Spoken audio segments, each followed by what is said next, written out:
Aqueles que dizem acreditar na predestinação, eles vão dizer que a predestinação significa que uma pessoa é predestinada para receber a salvação e que outras são predestinadas ao inferno.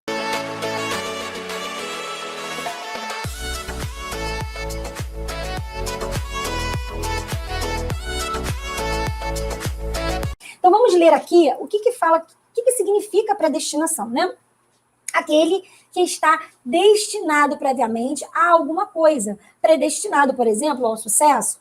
Quem Deus, né, outra opção, quem Deus destinou à glória eterna, eleito de Deus, bem-aventurado, que destinou de antemão, que recebeu um destino prévio, que se reservou para ocasiões importantes.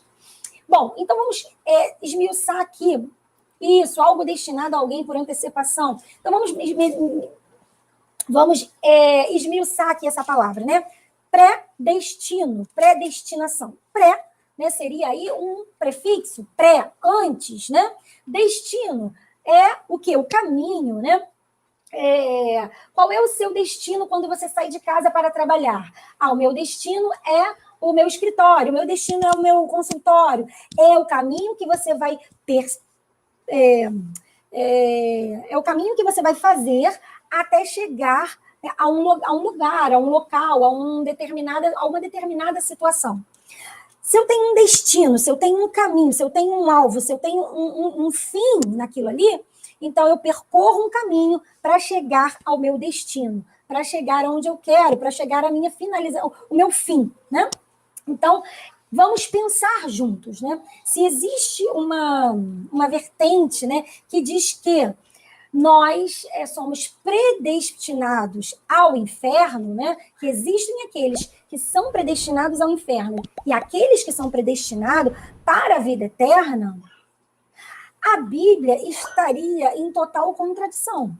Porque aqui, quando se diz que ele predestinou, aqui diz assim, em Efésios 1, quando ele diz que predestinou a gente, né, a todos nós, nos predestinou, deixa eu voltar aqui no 5, diz assim, no 4, assim como nos escolheu nele antes da fundação do mundo, para sermos santos e irrepreensíveis perante ele e em amor, nos predestinou para ele, para a adoção de filhos, por meio de Jesus Cristo, segundo o beneplácito de sua vontade. Isso significa que não é que alguns estejam incluídos e outros estejam excluídos, mas garante que todos, a Deus, a vontade de Deus é que todos sejam salvos, que todos sejam redimidos. E ali, como Paulo está falando àqueles que já aceitaram a Cristo, porque lá no início, no capítulo 1, vai dizer assim, Paulo, apóstolo de Cristo Jesus, por vontade de Deus, aos santos que vivem em Éfeso. Quem são os santos? Aqueles que já haviam entregue seu coração a Cristo. Todos nós, santo significa o quê? Separado. Santificado é aquele que se separa para fazer a vontade de Deus. Então ele diz, por que ele diz dessa forma? Porque ele está falando com os cristãos, né? Deus nos escolheu como? Porque à medida que eu, né, a partir do momento que eu entrego minha vida a Cristo, eu sou uma escolhida. Mas isso não quer dizer que Deus me escolheu e não vai escolher o outro. Embora Deus já saiba quem vai se entregar a Ele, abrir o coração para Ele, permitir que Ele faça uma transformação. Ele já sabe por quê? Porque Deus é onisciente. Mas o fato dele ser onisciente não significa que Ele escolhe uns para o lago, né, do inferno e outros Ele escolhe para viver com Ele. Quando a Bíblia diz lá em João 3,16, né, porque Deus amou o mundo de tal maneira que Deus, vou abrir aqui, né, para ler exatamente como está escrito na Bíblia, se você quiser abrir, você abre também. João 3, se vocês forem discordando aí de mim, vocês podem ir escrevendo, tá, gente?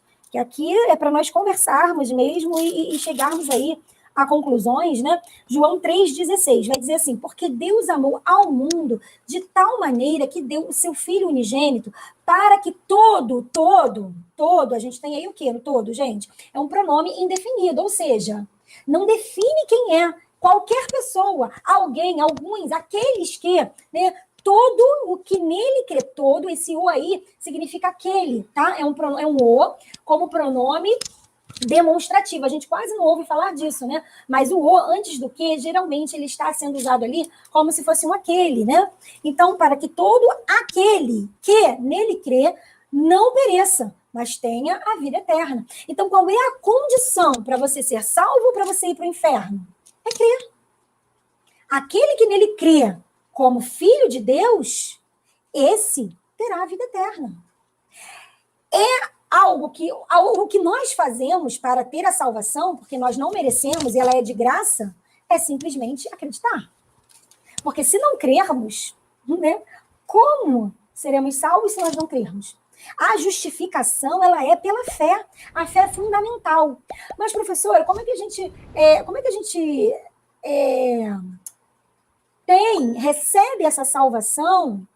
Ela é por merecimento? Não, ela não é por merecimento. A palavra de Deus diz que ela é gratuita, é de graça, mas que é necessário crer. Aqui é bem claro, porque, vamos ler o versículo anterior? Vai dizer assim, no 15. No 15. Para que todo que nele crê tenha vida eterna. Porque Deus amou o mundo de tal maneira que deu o seu Filho unigênito, para que todo o que nele crê. Então, ele amou ao mundo. O que a palavra mundo significa? Né? A humanidade, todo mundo, toda a humanidade, qualquer pessoa, seja negra, seja branca, né? Seja amarela, seja parda, seja escravo, seja livre, seja rico, seja pobre.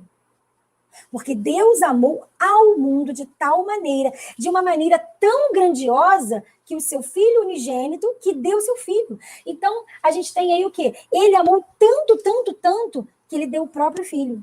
Para quê? Para que ninguém se perdesse.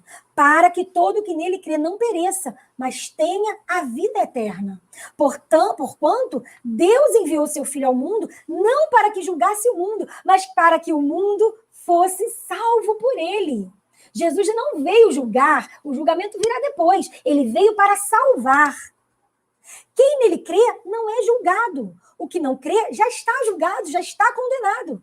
Porquanto não crê no nome do unigênito Filho de Deus. O julgamento é este, que a luz veio ao mundo e os homens amaram mais as trevas do que a luz, porque as suas obras eram mais. Pois todo aquele que pratica o mal aborrece a luz e não chega para a luz, a fim de não serem arguidas as suas obras. Quem pratica a verdade aproxima-se da luz, a fim de que as suas obras sejam manifestas, porque feitas em Deus. Então aqui a gente já pode ter compreensão, né, ter uma clareza de que Jesus, Deus, em nenhum momento destinou ou predestinou alguns para a salvação e outros para a morte eterna, para o inferno, de forma alguma. Quando nós vamos lá em Gênesis, né, vamos começar lá do iniciozinho, Deus criou Adão e Eva para o pecado?